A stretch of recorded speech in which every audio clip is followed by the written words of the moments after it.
In southern Utah, there's this magical place called Island in the Sky. It's an overlook at Canyonlands National Park.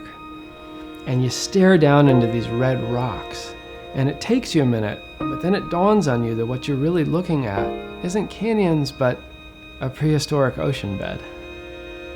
Water had actually carved out each crevice, each nook and cranny that you see.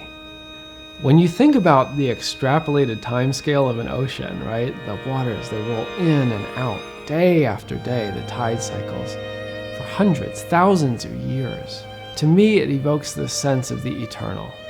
I wrote Lullaby Waves for my wife Ching around the time when we were getting married.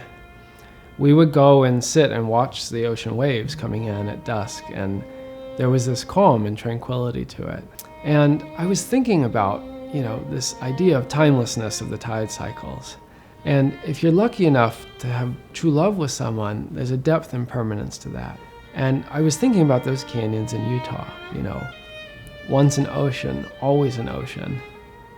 Once love, always love. The music of Lullaby Waves is very calm and serene. These gentle, sustained chords float in and float out. They melt away almost like a receding tide. As the movement goes on, there are duets, first with the two violins, later with the viola and the cello.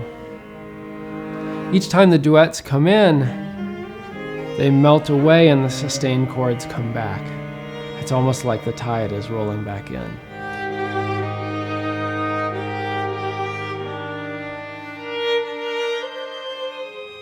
There's a modulation at the end of Lullaby Waves, and the music of the whole piece, all of Ocean's Call, is finally coming to rest.